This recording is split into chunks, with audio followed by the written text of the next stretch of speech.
Um, Mr. Moritz, I think we can start. I would say yes. Okay, very good. So welcome to everyone. Do not worry, it is me speaking in English very unusually. I always speak either French, German, or Dutch for such events, but we have a slightly broader group today, so it was decided that the whole conference would be taking place in English. So first of all, Happy New Year. It is still time to wish it to everyone. Quite a challenging year that we've had in 2020. Everybody's looking forward to a much less event 2021. It is a great honor for us to and a great welcome you all tonight.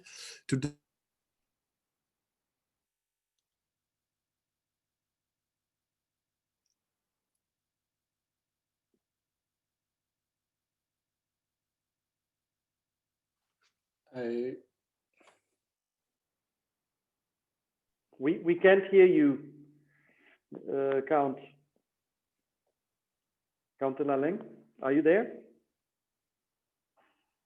Today is the first event. We also have set up our Cercle Économique, and as such, it's Mr. Groep, Mr. Moritz, Mr. Reiter, and myself who have looked for that opportunity to do something together with European entrepreneurs.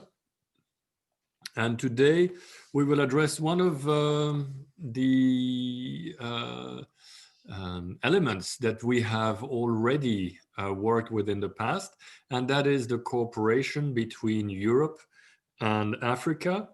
You remember we have had, I think, already 2 events centered around there.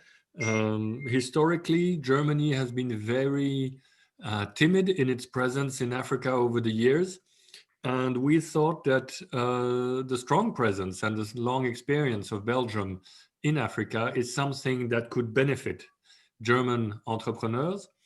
And in that frame, we have the chance tonight to have Luc Bonte with us tonight.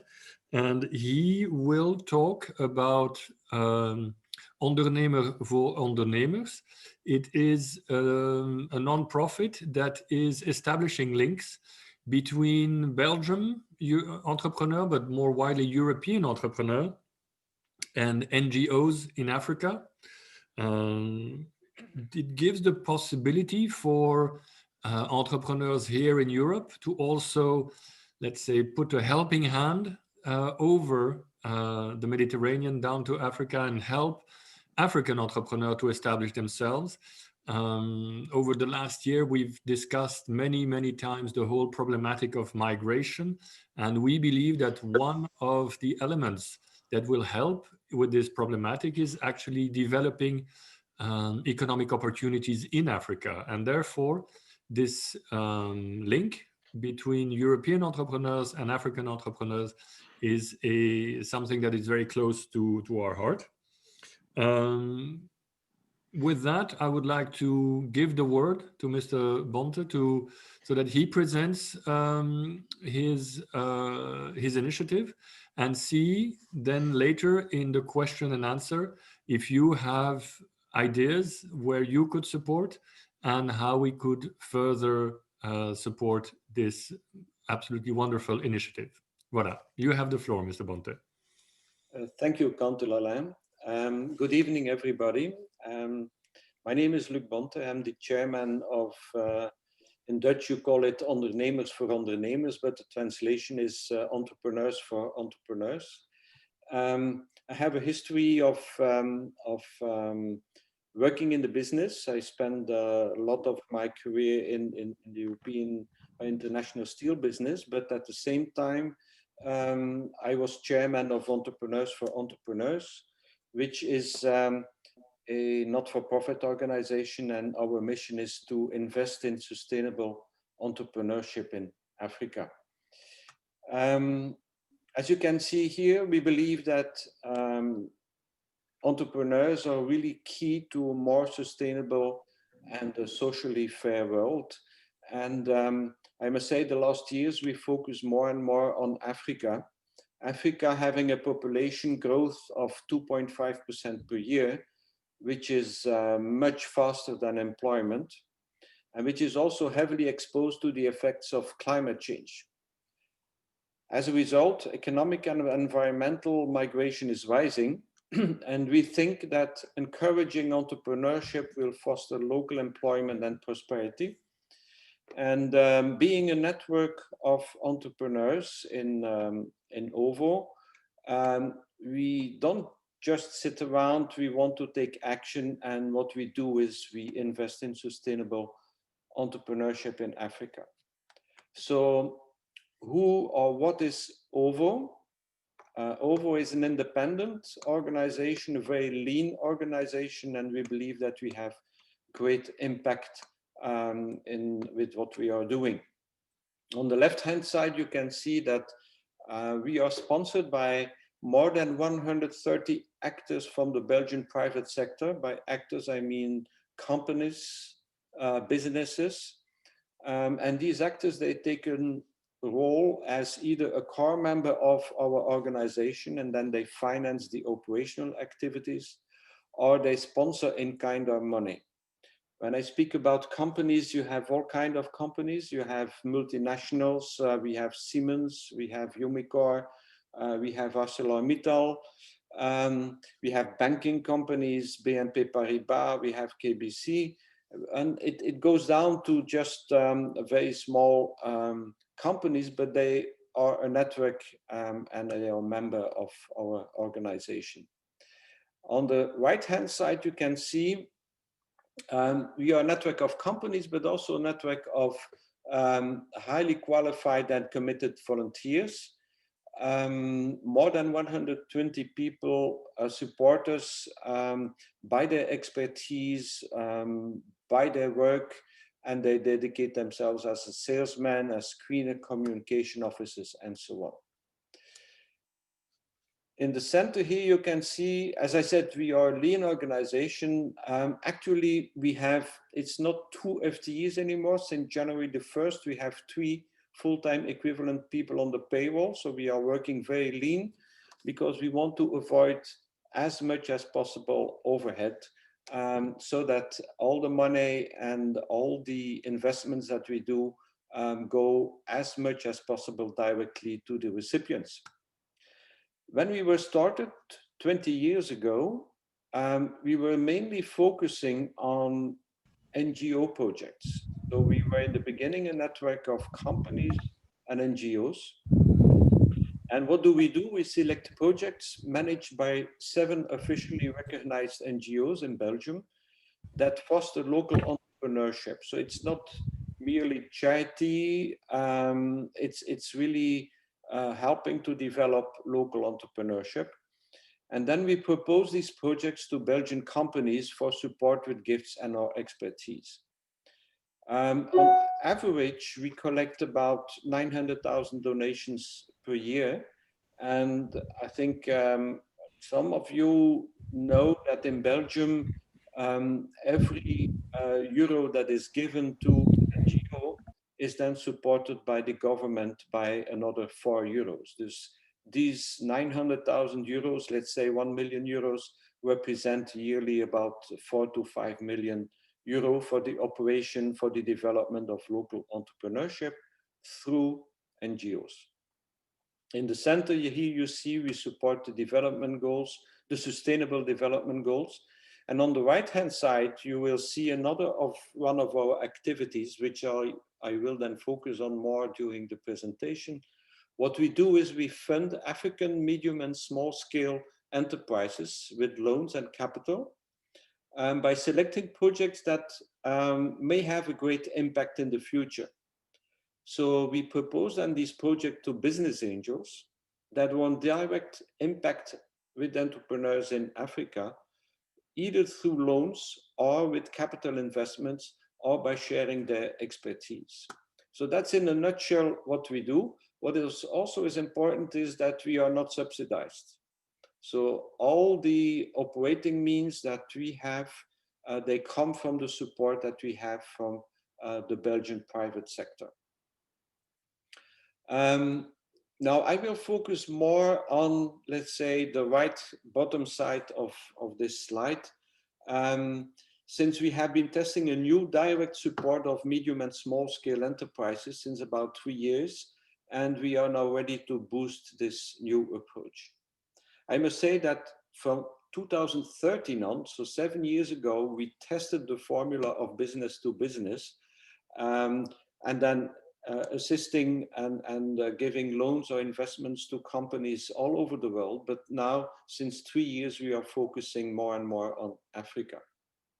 How do we do this? So we want to support the growth of African medium and small scale SMEs. And we start by helping them during 3 days with a boost camp. So we have local partners in the African countries, and we choose 12 sustainable and promising entrepreneurs. We invite them to participate in what we call SUSTEC for Africa. SUSTEC for Africa is an acronym for Sustainable Technology for Africa. So this boost camp, and we say boost camp, not boot camp, because we want to boost the skills of the entrepreneurs that we want to help. It takes about 3 days. And then we collaborate with these people. So these entrepreneurs are individually coached by Belgian experts. Remember, I had more than 120 volunteers, and these are, many of them are high-level people, former CEOs or former managers of companies. So we coach our African entrepreneurs, and we help them to develop an ambitious business plan that will then be submitted to business angels for funding. I will come to that later on. So this coaching period is about 6 months on average. The next step is we help these companies to grow. So that means that investment-ready companies are offered a tailor-made loan to realize their growth plan. And with the help of assigned coaches and experts, they can work on it. This growth phase takes about 1 to 5 years, which means we give them a loan of 1 to 5 years. And then finally, the people or the companies that are successful and that are outgrowing our support are then linked to relevant impact investor organizations. And this typically is after 5 years. How do we select sustainable projects? Well, first of all, sustainability means you as a business person or as a company, you must be able to generate profit, otherwise you will not survive. So first condition is for sustainability, you have to make profit. And your company has to operate in Africa or is primarily African owned. It has to be formally registered for more than 1 year. It has to be profitable within 3 years after investment, and it needs an investment of maximum 50,000 euros. Then the business itself must take care of people. So your business has to create social impact by generating local jobs or by offering basic goods or services to vulnerable or underserved members of the African society. And you have to maintain fair relations with employees, customers, and suppliers. Then, of course, thirdly, in order to be sustainable, you have to take care about the planet, which means that your value chain has to incorporate the principles of the circular economy, or you have to reduce the negative impact on environment and human health when compared to current services or product offerings. And finally, in order to be sustainable, you have to be technology keen. You have to use sustainable technologies, or you have your production units are a significant step forward to more sustainable technology when compared to similar production units. So our target group is what we call the missing middle. What is the missing middle in Africa? These are companies that are too big for microfinance, or too small for impact investing, and who are not yet able to access mainstream finance because of the lack of formality or insufficient track record or insufficient profitability to pay high interest rates. Remember, if you got a microfinance loan, the interest rates are extremely high, up to 25 to 30%. So, and if your company has insufficient fixed assets to provide collateral, then we might be willing to help you, but you need to have a high growth potential and a social impact. This is what we call the missing middle. Our approach, we dare to say that it's a unique approach. We mix different generations. We work with different cultures. First of all, you have the African entrepreneurs. They come up with projects that are embedded in the local needs and offer social added values. That's very important. We speak about the local needs. What we also do is we mingle Belgian and African students who can add, they are young, they have new ideas, they are bright, they can add alternative perspectives, new techniques, and also dynamism. We also involve Belgian experts who bring in business knowledge and technical expertise to strengthen the project and make it investor ready. And we work also with local experts. They increase the knowledge of the local context and they have face-to-face interactions with the entrepreneur that we are dealing with. So by this approach, it allows knowledge to be shared quickly and efficiently, also to learn from each other and to increase the synergies. We also have different partners. One of them is VITO. VITO is a Belgian organization. It stands for Flemish Institute for Technology and Development. It's a very well-known research institute in Belgium. We also work with Thomas More as an example for these initiatives, but we also work with different universities in Belgium. And together with these partners, we have created a unique learning and selection platform for African entrepreneurs, which is called Sustainable Technology for Africa.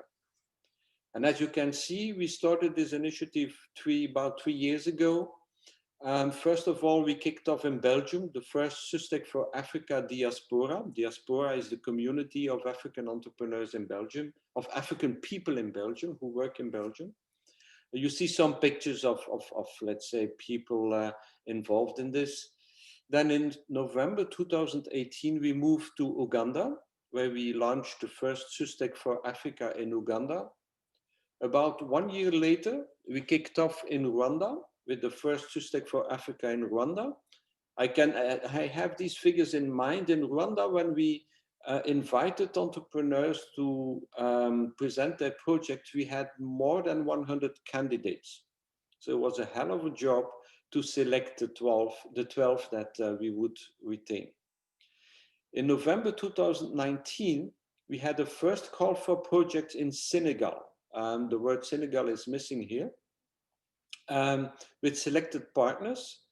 And then, of course, unfortunately, in 2020, we have COVID, but we organized the SUSTEC for Africa for Senegal online, which was a huge success. We have now, if I remember well, 6 projects that have been finally retained and for which we are looking for investors. The Boost Camp itself is a highly interactive 3-day learning journey for African entrepreneurs. We call it the Pocket MBA. We, as you see here on the business canvas model, we talk about deal making, financials, market analysis. We explain sustainable entrepreneurship, customer value proposition, and so on. And here again, what you see, for example, this is one of the Boost Camps where you have our Belgian entrepreneurs and Belgian experts dealing with the individual African companies. Here you see some of these people. You can also see it's not always people with gray hair like me and the guy here on the screen. You also have young guys. And as you can see, it's highly interactive. Some other pictures of what's going on here. I think the pictures tell more than words. A lot of enthusiasm, a lot of involvement of everybody. When we worked in Uganda, here you can see some of our partners. We have Belgian and local partners. They have joined the SysTech for Africa platform in Uganda. And we do the same for other countries. Maybe some words to explain which companies or organizations you see here. Enable is the Belgian government organization for development cooperation with whom we work. Here you see the Belgian Ghent University. Close the Gap is a not-for-profit organization who is working in the information technology. Trias and Ricolto are two NGOs. Exchange is an organization, a not-for-profit, that exchange expertise with African entrepreneurs, and so on and so on. So you see, we partner with a lot of organizations. That's an interesting one, Barefoot Law. Barefoot Law is one of the African businesses that we started to help, I think 2 or 3 years ago. And they provide law service. They support underprivileged people who have problems to be, if they have a conflict with other people. Barefoot Law gives them, let's say, for a very low fee, juridical expertise, and then their business model is that then, let's say, the normal clients, they pay the normal fees. So these people also support us in Africa. I told you that we analyze and we coach these African businesses, and here you see some pictures of people who are involved. Maybe you will recognize some faces, especially if you work in Belgium. Let's say that more than 70 Belgian volunteers with a broad professional background bring in their expertise and time. So of these, I told you we have more than 120 volunteers. 70 of them have really business expertise, and they assist in value chain and business model optimization. They analyze and mitigate risks. They deliver together with the African entrepreneur a solid business development plan, a financial plan. They follow up the growth plan path of the invested companies. So this is a lot of fun of these people. They are all volunteers. They do not receive a fee for that. It's just because they want to share their expertise and they want to give back to society. So all these guys, they are organized in project teams.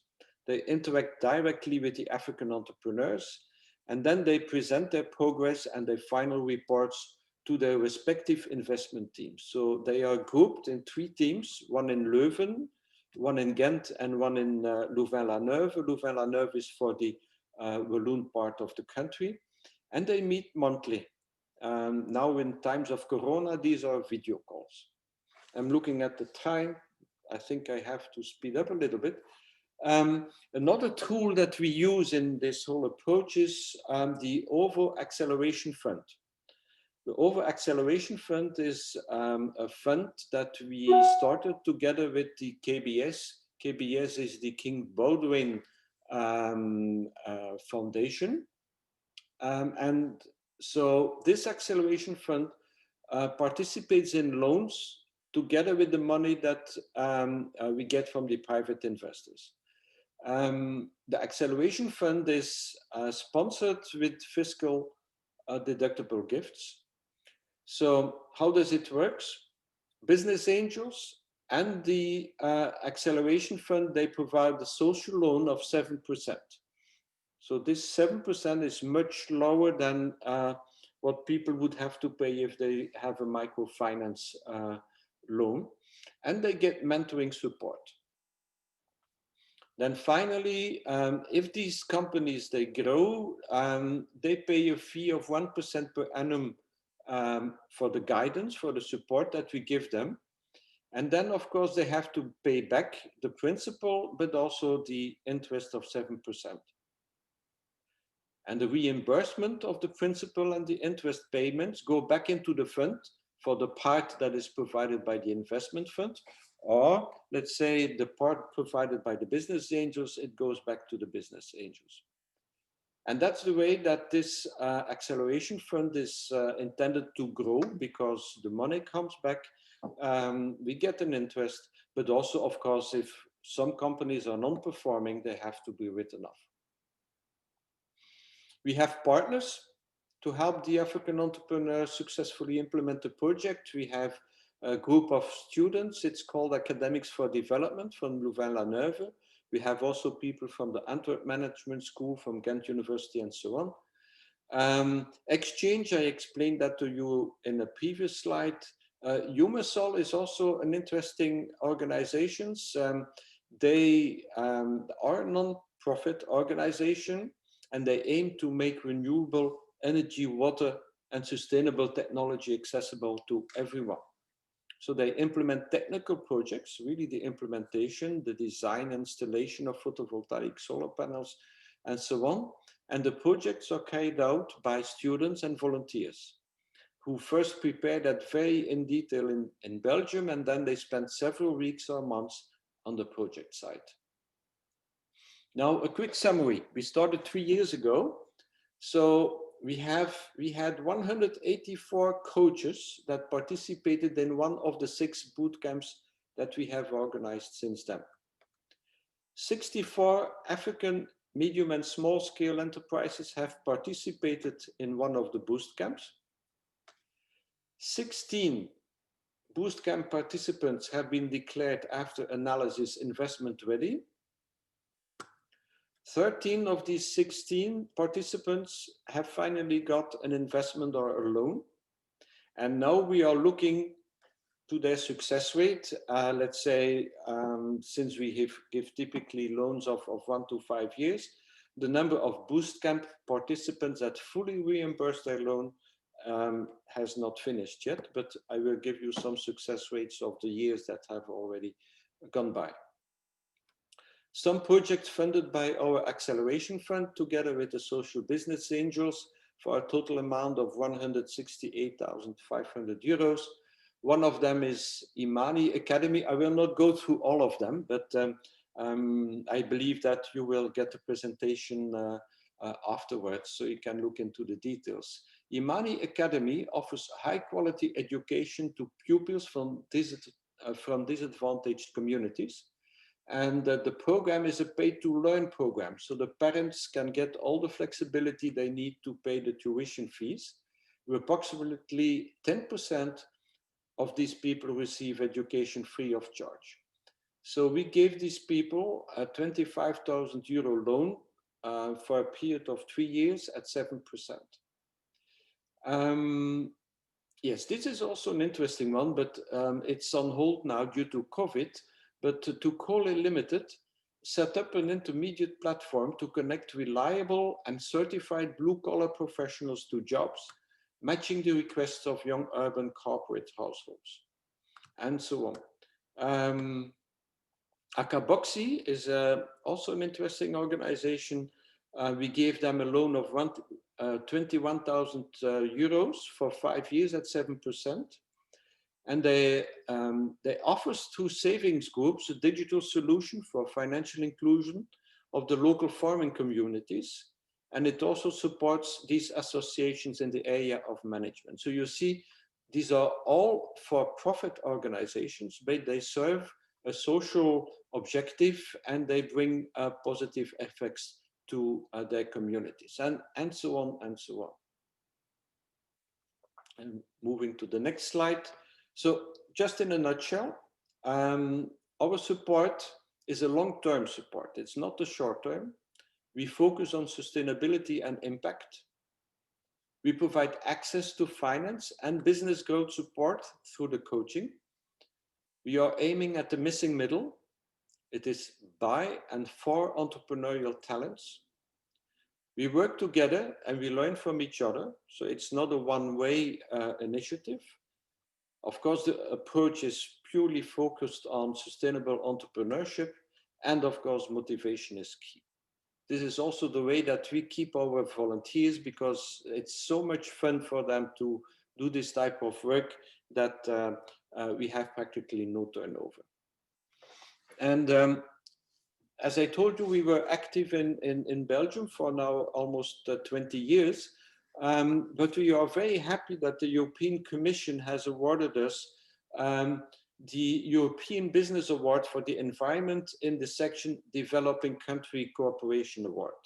So we are very proud of that, because this is really a recognition by, let's say, at European level of the work that we are doing. If you are interested in joining us, you will have in the presentation the contact details. Björn McCarter is our general manager. It's the guy in the middle. Here you see some of our team members. And I'm not sure if I have a few minutes left before we have questions. Okay, I see Stefan. I would like to show you an example of how one of the companies that we supported before the SUSTEC for Africa, as I told you, we do this since 2013 as a business-to-business approach. And we have helped EA Foods, East African Foods, which is a company that started in 2011 after conducting a number of researches and studies on food waste. A lot of food is wasted in Africa because of the many steps between the producer and then the final consumer. And they had the idea that maybe by eliminating all the intermediate steps, we could eliminate food waste and make a sustainable business. This was in Tanzania. And you can see here that roughly half of what the small-scale farmers produced never reaches the market because it is waste. In 2013, they were founded and they were registered by the actual CEO, Mr. Elia Timoteo, who began by producing and selling pineapples to customers.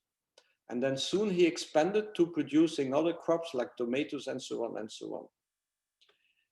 We discovered this company in 2015, and we have two of our members, two of our business, social business angels, who happen to be entrepreneurs themselves. They invested together 65,000 euros in equity. They joined the board of directors. And then soon after, there was an additional loan of $400,000 by Agdefco, which is a local investment company. In 2015, the same year, they received the environmental award of the 2015 African Entrepreneurship in Marrakesh, and they got another grant of 250,000. So you see, it starts with 65,000, they got 400,000, 250,000. And then finally now, this year, we are very proud that we could bring them in contact with an impact investor called Goodwill. And they closed a Series A equity funding, totally $2.05 million US. So this will help them now to scale up their operations. And over the next 3 years, the company plans to serve 10,000 farmers and 6,000 small or medium entrepreneur vendors. So this is really, let's say, this is the basic idea of what we do. We try to finance the missing middle who would never have been able to do business, who have good ideas. They wanted to eliminate food waste. And once they outgrow, let's say, the scale of, let's say, the finances that we are providing, remember we have a maximum of 50,000 euros, then we bring them in contact with other impact investors who, let's say, are interested in tickets of more than 1 million. So that's an interesting example.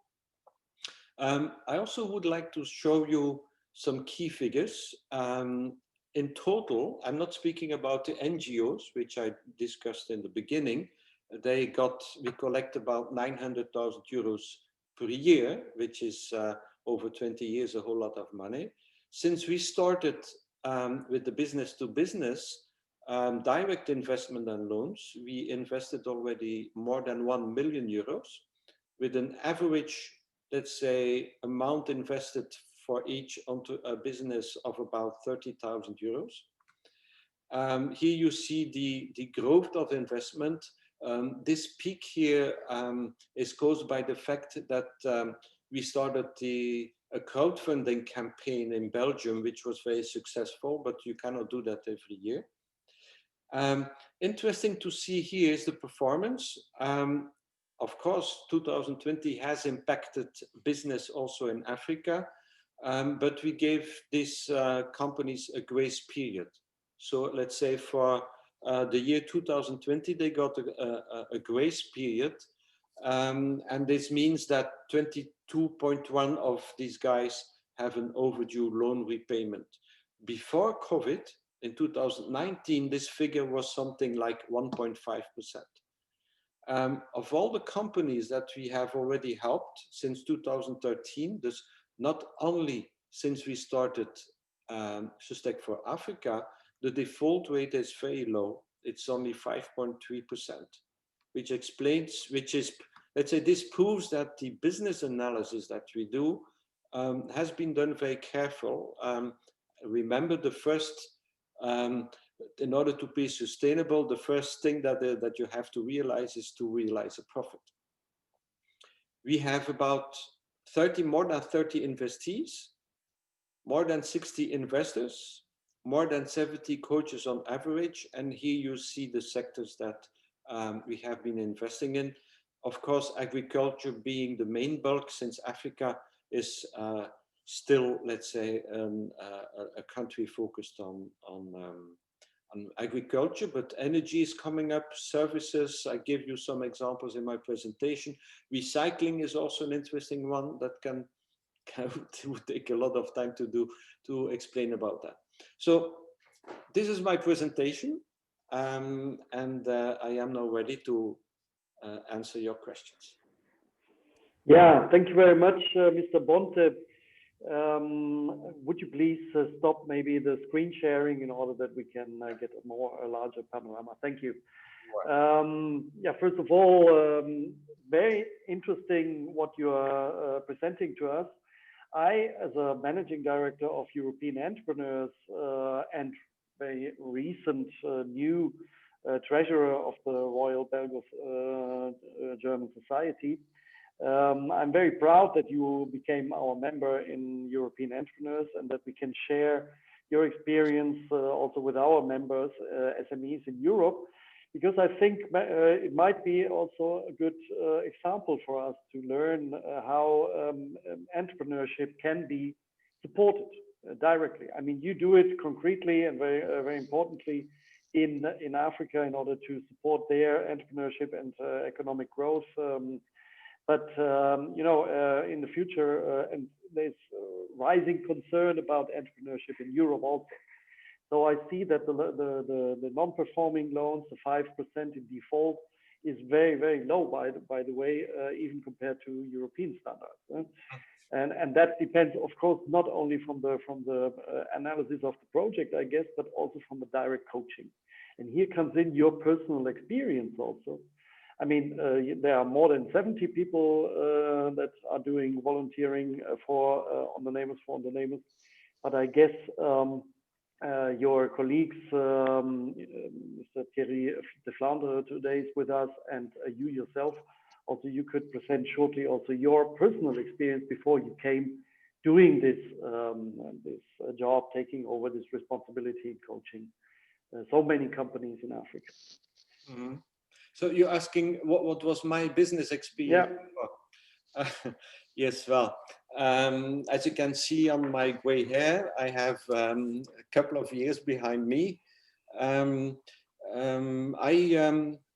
Let's say I started my career in the steel business. So, and I spent about, I started in '84, so you can calculate by yourself. And I finished my career with ArcelorMittal, which is the steel giant. And one of its companies is a Belgian company located in Ghent, and that's where I started. So finally, I became the CEO of that company. And I must say, ArcelorMittal Ghent is still the benchmark in the group. They have still the biggest margin per ton of finished products. It is not by accident, it's because of the, let's say, the business model of the Ghent plant.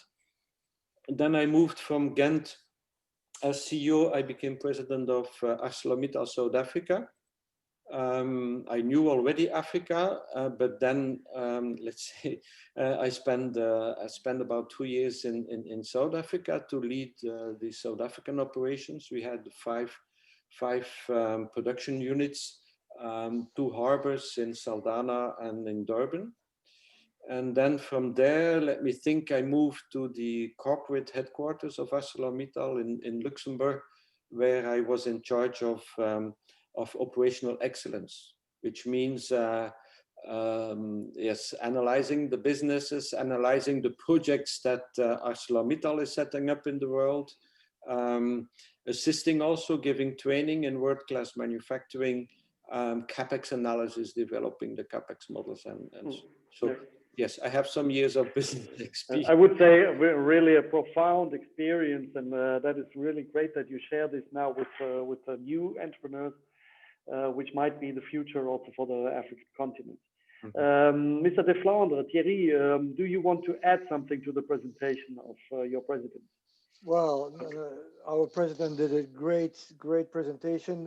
Maybe just the one thing I would add is that the latest development on in the Walloon area with Bruno van der Wiele developing about 20 volunteers and has been picking already a few very excellent volunteers from exchange expertise in Wallonia, of which you have Philippe Kleijs as a president, and Jean-Pierre Dekens, one of the board members who also became a volunteer our side. And this is the way we kicked off with 11 projects in Senegal in July, of which today already 6 of them have been approved and are being funded. And Jean-Pierre is still working on one which will be digested in the coming weeks and months.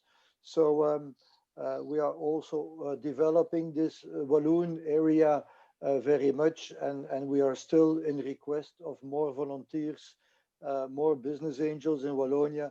So we are still very open for developing that part.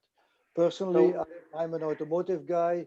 I learned my tricks and trades at Procter & Gamble, but then I imported cars, motorcycles in Belgium for Family Morkens, later on working for Family D'Ieteren, and then distributed this again in Suzuki, for example, in Belgium, Portugal, South Africa, Turkey, and Switzerland. So I've been traveling too much, and I'm now still traveling because of OVO and focusing mostly on Uganda, where we now have a portfolio of 35 companies, which are either alumni, either in the last cohort, and we also organize a lot of co-creation between them, and this is a lot of fun. Being a volunteer is a very rewarding activity. I'm happy I'm early retired, I pre-retired, and spending quite some energy and time for OVO, but it's a joy, it's fun, and I wish that other people to help and join us. Thank you. Yeah, thank you, Thierry De Flandre. So do you mean that if there is somebody that would like to also become a volunteer and help to coach companies, there's still need and space, and you have kind of a program to support them? Yes. Oh, great.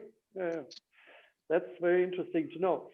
So maybe I would give now the word to some participants of our meeting this evening, giving them also the microphone to ask a question maybe to Mr. Bonte and Mr. De Flandre. About what was interesting to you or what you would like to know better.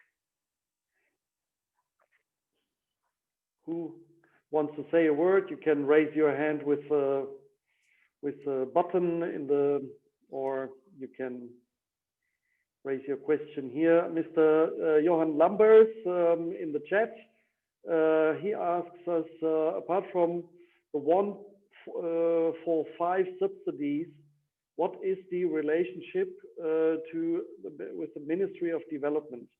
or maybe Mr. Lambers, I guess you should explain that on your own. I can give you the microphone if you have it. Thank you and good evening. Yeah, please, yeah. Yes, there was a mention that any support, private support, was multiplied by 4 in the form of supplemental subsidies from the Belgian state. But the speaker, whom I thank for his very clear explanation, by the way, did not further elaborate on the relationship between his organization and the Ministry of Development, which has, as far as I know, very many expats, but also many local people working there, which is of course a difficult issue now with the Corona crisis. And so what I would like to know further, is there a permanent relationship between the Belgian state through the Ministry of Development and his organization, Entrepreneurs for Entrepreneurs? Yes. Well, first of all, the multiplier of 4 is for the NGO projects. So I didn't focus too long on this branch because I moved on to the private investments. We have, since we started 20 years ago, we have always been in contact with the government. I must say, when I took over in 2008, we decided to strengthen the ties. And of course, in Belgium, the governments change very rapidly. So I've seen some ministers of development in the past. I must say that the latest government was the Ministry of Development with the developing world was Alexander De Croo, who is now the Premier of Belgium. And he, let's say, his mission was to focus also on private, let's say, private initiatives. So that was, let's say, our message was like music in his ears. And let's say the collaboration was very deep. Alexander De Croo was willing to give keynotes on our events that we organized. When every 2 years we have a big event discussing some important topics. Alexander De Croo was always there. He brought us in contact with other companies, with other organizations, and especially he was very happy that we made that link between NGOs and the private sector. And you can see that under his, when he was at that time in charge up to early last year, at that time, the focus also of NGOs in Belgium was changing more and more towards, yes, indeed, it is important that we foster private initiative. So that was, let's say, the type of collaboration. We have now a new government, so it's Mr. De Croo is now the head of the government, and his job has been taken over by a new minister. It's only since 2 months now, so we're picking up the ties again. I had now 3 conference calls with cabinet chefs of the new department. So is this answering a bit your question? Thank you very much. Thank you. Yeah, Mr. Groep had a question. Your microphone, Walter. The switch on. So what is then the membership fee for your organization when somebody wants to support your organization? A yearly membership fee, or what do you? I like this kind of questions. So let's say the basic membership fee is 500 euros per year. You can also become a core member, I touched it slightly at the beginning of the presentation. A core member is a business or an individual who, through his membership fee, willingly supports our overhead. So the idea is that our core members, of the 130, we have, I think now 10 core members, they know that by paying a membership fee, which is much more than 500 euros, actually it's 7,500 euros, but by doing so, they allow us to keep the overhead out of, let's say, the financing that goes to Africa. So 500 euros for, let's say, a normal member, 7,500 for core members. And then, of course, these companies, they can also invest or donate either to our NGOs or invest in our Seit for Africa projects. Mm-hmm. Yeah. Thank you. Very interesting. Then in the chat, we have Mr. Trigano that has asked a question, a little bit longer question. Maybe you explain it based on your own, Monsieur Trigano. Absolutely. I would like to have a global vision about your approach, because we know I have a very long experience about the business in R&D, in cooperation with university, with small and medium-sized enterprise, and so on. Also with United Nations, because I am a former expert for United Nations Industrial Development Organization. And I know we have a lot of fight situation where the return on invest for a lot of projects that are very high, especially in the weakness country like in Africa. And I ask myself about your approach. I am thinking about the global approach. Have you an holistic approach, socio-technical, economic, cultural, psychological aspects that are taking into account in your vision of the problem? Because you have a very enormous continent with a lot of countries, there are a lot of different culture, with a lot of approach of this sort of problem, and the knowledges in these countries are not exactly the same each one. And we have not a cultural question asked us about this sort of project to solve. What's your point of view about that? I hope I understood your question well. Let's say, just starting point in terms of return on investment, if it's purely from the financial side, we don't have a return on investment yet for these specific Seit for Africa projects. Let's say after evaluation, but of course in the business plans, the return on investment is calculated. But that's from the financial side. In order to make sure that we are focusing on the right projects, each time that a new business project comes up, we check it with the Sustainable Development Goals. So we have developed an internal tool. We reduced, because you have more than 300 and so on SDGs, we reduced them to a checklist of 75 points. And so we go through that list to see if this is really a sustainable business project. Yes, but you have a DRIP approach. You have not a global approach. It's necessary to establish a cooperation between each partners from all the country, from all the business in the same activity sectors. You have not this sort of approach.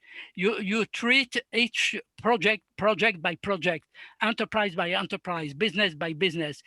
What this means, a business plan in this case, because for startup, we have a lot of files of projects, 1 for 10, for an example, for average, for a lot of company in one same country. And in Frog, this sort of various countries, they would like to work together, the same sectors of activities sometimes, but in this case, we are not in the same sector. You have all activities that are considered, and we are not a global vision of your work. You are not a return on investment. I don't see anything about it, but not only with business plan, with some photographic of one situation at one moment, precise moment, but we have not a global vision. And what's the result for the continent? I think OVO cannot be, let's say, operate in the whole continent. It is, let's say, a young organization. It's not a public organization. But yeah, Mr. Bonte. Yes, we can answer that. I see that Thierry is pulling up his finger. Yeah. Because we do more than a drip. Let's say you start with a drip, and then I think Thierry will talk about the business club, amongst others, in Uganda. Well, yeah, well, a few holistic ones. So we do believe we contribute to reverse migration with the diaspora exercise, with creating jobs again. When we go to Senegal, we don't go to Dakar, we go to Louga, which is far way up north, and that's where we have much more impact than in Dakar. So that's one first theme. The second, we still have a lot of agricultural because we know that Africa will double population and needs to triple the production of food. And we are very sensitive to solar energy because we know that Africa has a lot of solar, and that is, so these are three holistic approaches, but it is true that we are not north-south, we are south-north. So we do listen to what is the local entrepreneur in Africa needing in terms of coaching and subsequently in terms of financing. And it is true that we are doing micro drips here and there. We will not change whole of Africa. We have today a portfolio of 35 entrepreneurs in Uganda, which we put into a club, which we force into co-creation and to be just customer from each other's and to create consortia. But we will not change whole of Africa. We are not in the political side. We are just on the ground, bottom up instead of top down. And there is need for both. So we do believe, like, by doing pragmatic work, we can be examples. And for sure, my dream is that we would have thousands of volunteers in all different clusters, like Rotary has Gandalf IS, and that we can build this organization much bigger in the future, but we have to start somewhere. But I agree that there is some limitations to it. No, of course, yeah. Monsieur Trigano, I think it's now time also to give the word to other. Okay. Here's Mr. Mariacha. Did I pronounce your name correctly? Yes, good evening to everybody. Good evening. My name is Jean-Pierre Mariacha. I'm doing two things. I'm advising companies in defining and implementing their international strategies. And I'm also a founder, I'm co-founder of an early stage startup called Convergence International. Basically, we connect companies, Europe, based in Europe and Africa. Access to finance is not the only problem. Actually, finding the business partner when you are a European company in Africa, or if you are an African company, finding a client or a partner in Europe is also a big difficulty for companies. So that's what we're trying to help, and we build actually a platform which is a tool that could be used for by companies, both African and European. I have a question for the speakers on that. So you mentioned that you have a lot of partners that you have. Those partners are, I see them as more strategic partners. But do you have also operational partners that could bring to your community concrete tools, concrete services to help those companies, your companies that you invest in or that you support, helping them doing business, helping them, finding clients, for example, selling their products, these kind of things. So do you have partners that could work with you on these kind of issues? Mm-hmm. I think I will, Thierry, speak later on, but yes, one of the partners that I mentioned is Exchange. Exchange gives specific technical support. For example, if one of our investees has a problem with his sales and marketing, then either we also have sales and marketing specialists, but depends a little bit about the topic, the specific business topic. Exchange can also send, for example, one of their experts, also volunteers, for a period of 2 to 3 weeks to the country, to the company, to analyze what the problem is and to make recommendations. As an example, I know that's a long time ago, in South Africa, there was a company, a small company, who was selling flowers, painted flowers, to Harrods in London. It was a good business model, but there was one issue. He had only one client.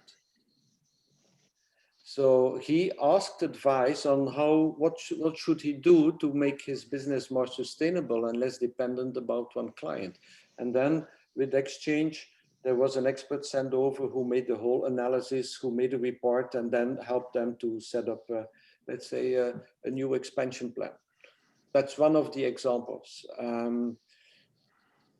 Maybe I can comment on this, is that the real difference of OVO, Entrepreneur for Entrepreneurs, to other organizations is that we are very, very lean staff, and that all the other supply of coaching is done by volunteers. And for example, Jean-Pierre Dekens, for Exchange Expertise, has been able to help us in a waste project in Senegal, bringing one of their experts, which was visiting, and so on. But it's all on volunteering basis. So I have to be careful with our volunteers that we don't have hidden consultants which want to become consultants and get a fee, because we don't want to provide a loan to some of these local entrepreneurs and then get back most of that money by having Belgian consultants.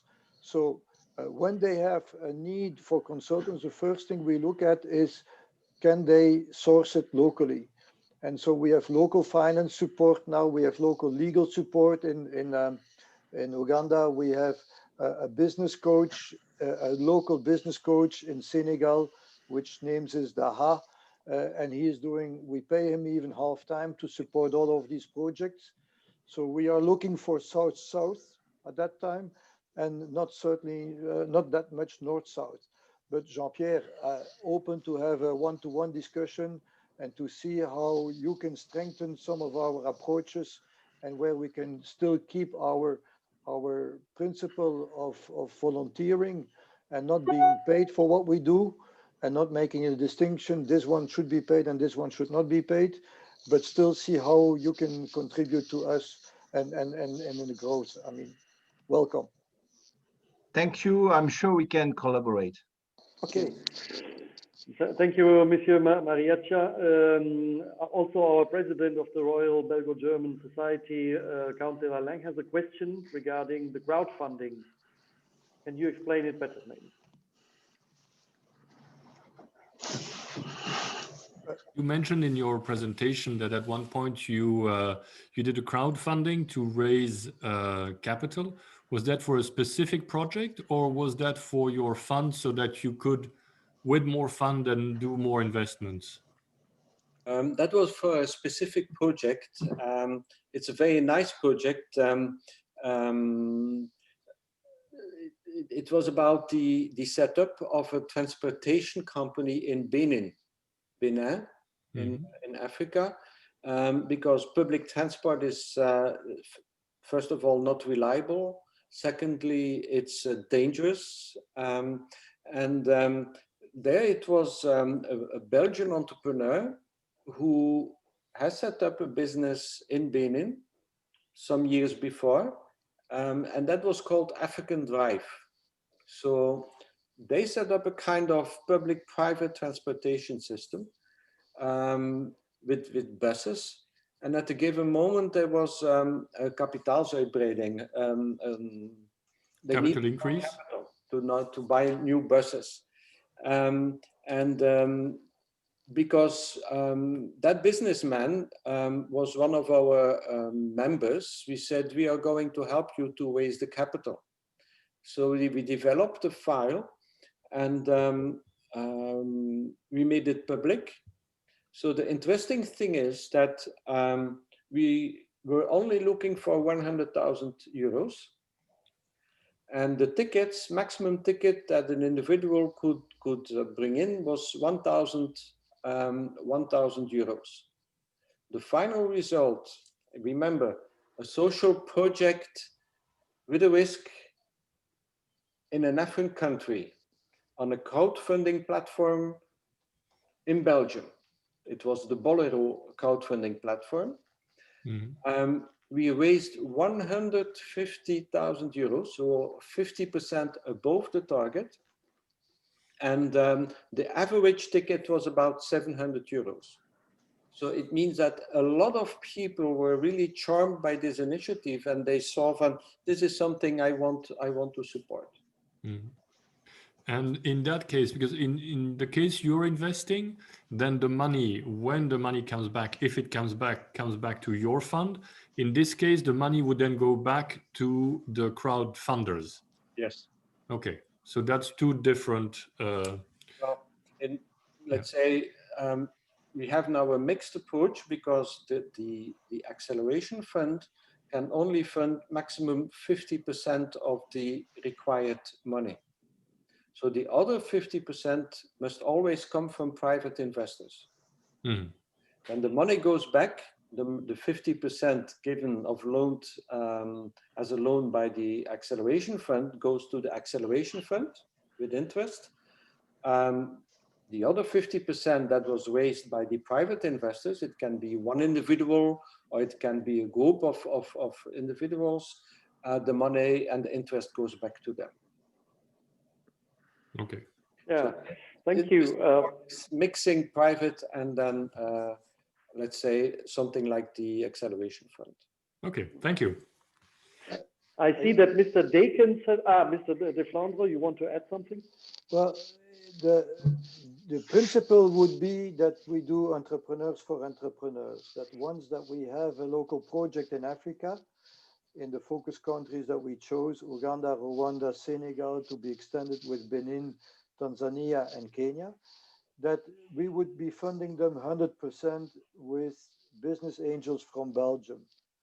And that would be the intuitive persona link that you can also create between the one who's giving the loan and the one who's receiving the loan, and the indebtedness and the reporting that we do on a trimestrial basis. However, what we discovered is that some companies have some problems to have a loan in their books to Africa at the end of the year and explain this to their auditors.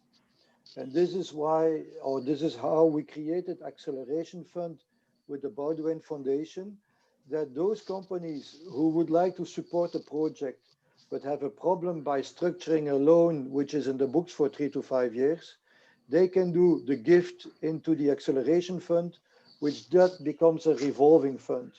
So that fund only gives the loans. When the loan comes back, then the company has lost the link with the money they put in, and we can use it for the next projects. So then they can do the gift in the fund. In the first time is being allocated to that specific project, but later on it becomes revolving money. And they get a tax discount because they get the tax receipt for that. So that's the way we now can combine two sources of funding, but we keep always 50%, which is intuitive persona as a minimum. Okay. Yeah. Very good. Matter of fact, the name Acceleration Fund means that, for example, you have a company that needs, let's say, 30,000 euros. Through our network, we can find 25,000 euros of people who really want to invest. Then it can take a long time before you find the additional 5,000 euros. Now, having this acceleration fund, it means that we can accelerate the process of helping the business, because then we take 5,000 euro from the fund and let's say accomplish the total amount needed. For example, in December, when it's a gift period, at that time we didn't have approved projects, and we had a mailing sent to contacts, and we had more than 100,000 extra euros, which has been injected into the acceleration fund, which we now can use in a productive way at 50% rate maximum for all the projects which are now coming in. Mm-hmm. Great. So it's really a traditional, let's say, approach to startup support, but let's say, in fact, taking into account that the valley of death, the long time period until the company becomes profitable, is also bridged with your intelligent solution, adequate solution, with your coaching, and with, if necessary, maybe a period of grace. But then at the end, the approach is not donations, not non-profit support, but it is, let's say, at the end, intended to create a profitable business. I would leave the last question. I see that Mr. Dakin, since the time, has his microphone open. Is it you? Did you want to ask a question, Mr. Dakin? No. No, sorry, it was an error. No, I cut it. No, okay. No, just I understood. Then there was a question in the chat by Mr. Lumbers. Monsieur Ludwig is saying goodbye, and Mr. Lumbers asked if you can elaborate on the current relations and cooperation with the local diaspora in Belgium, I guess. Yeah. Sorry, I didn't understand that question. As far, if you can, yeah, please, Mr. Lumbers, can you explain it, please? You can do it better. No, we don't hear you yet. Now you switched off your mic or your video. That's it. Yeah. Yes, my second question was, you started your presentation with the BOOST operation, and that was a contact with the local diaspora, African diaspora in Belgium. You did not elaborate on the current relationship with the diaspora and the support or not support you receive from the local diaspora here in Belgium. Mm-hmm. Okay, yes, that's a good question. Now, how did it start? Let's say the first suspect for Africa with the diaspora. As a matter of fact, it was a question from the diaspora themselves. So we were contacted by African people living in Belgium, and they told us that every year we send so much money to our families in Africa. And as you know, what comes from the diasporas back to the home countries is an order of magnitude more than the, let's say, official development aid, even in all countries over the world. So they say we send this money to our families, but that money evaporates. It is used by our father, our mother, our sister, our brother. They buy things.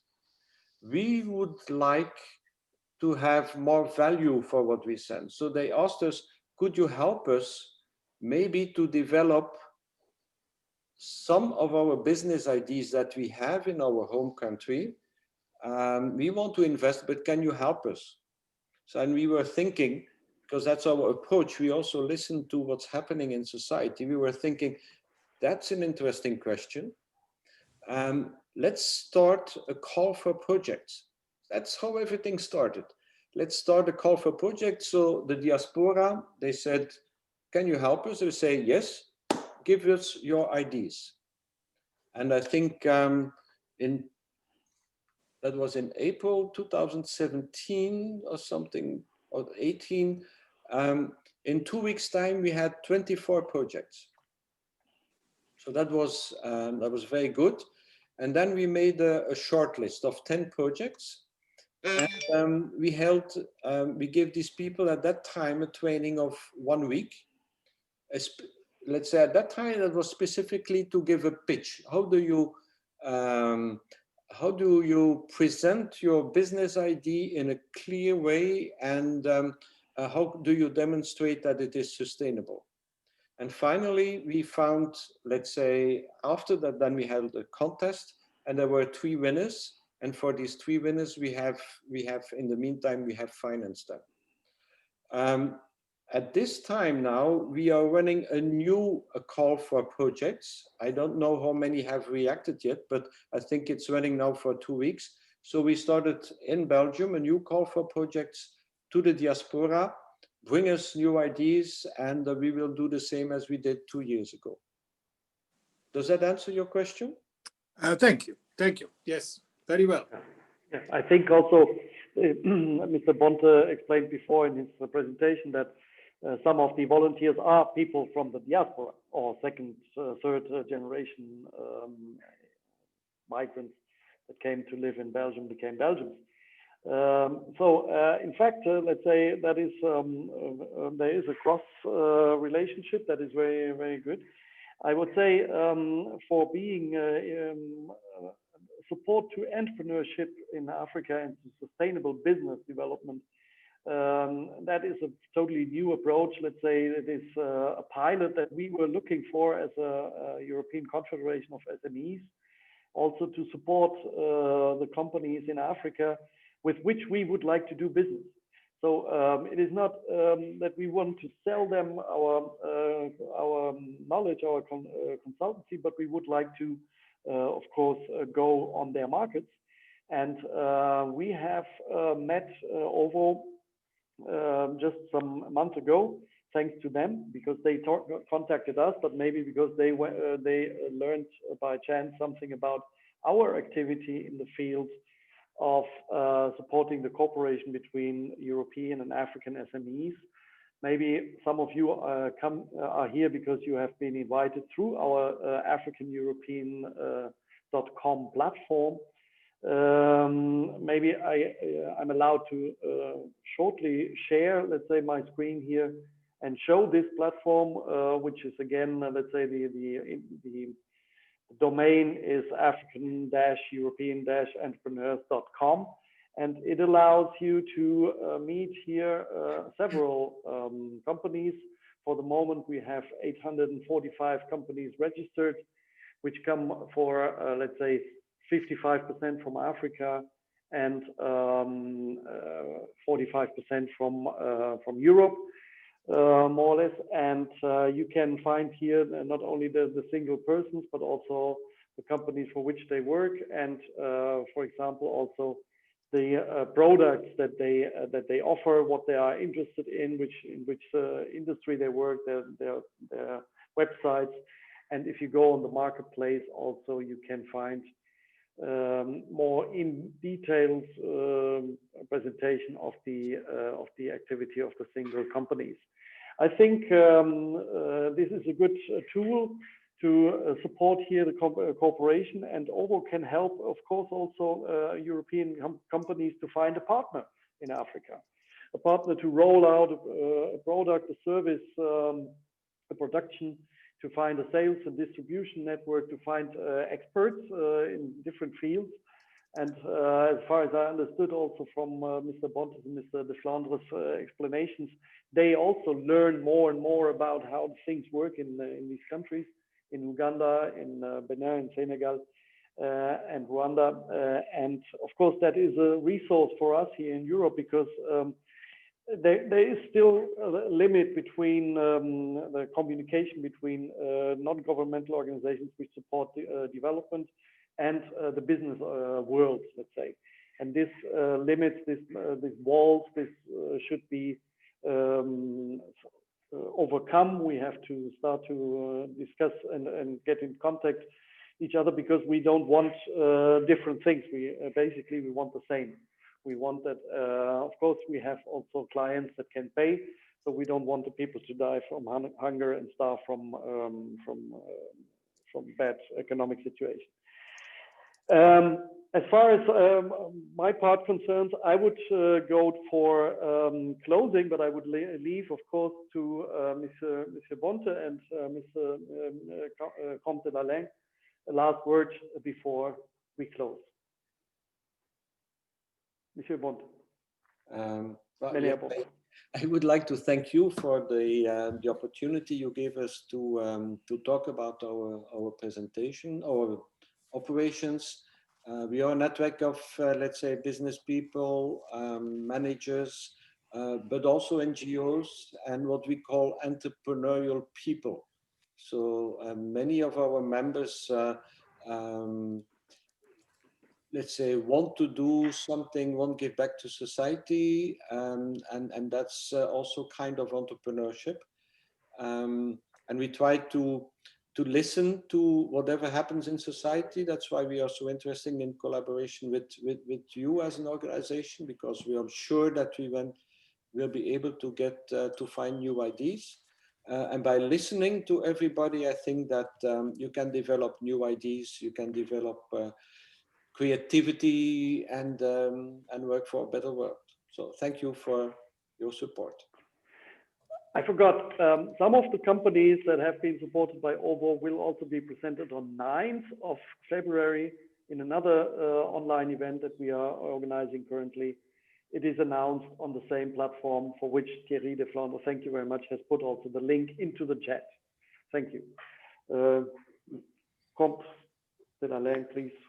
Yes, well, first of all, thank you, Mr. Bonte. It was a very interesting presentation, also a very interesting concept. I do believe that it holds a lot of power in the joint development of entrepreneurship in Africa. As we know, it is the middle class that tends to stabilize countries.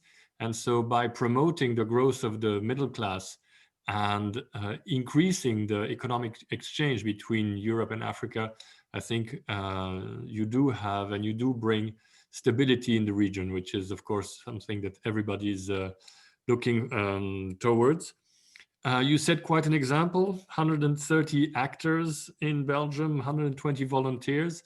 As I said before, Germany is very little present in Africa. So if we can help by promoting this type of collaboration and opening maybe your doors towards German partners, that is something that we would be very happy to do. And with that, I will thank again the Cercle Économique of the Belgo-German Association, which is a new subgroup, let's say, in our organization to have organized this. And of course, thank you very much to Mr. Moritz and European entrepreneurs to have come up with the idea of the event of tonight. And with that, I wish you all a very good evening, good health for the coming year, and as I said before, all the best for 2021. Thank you. Thank you. Thank you. Have a nice evening. Goodbye.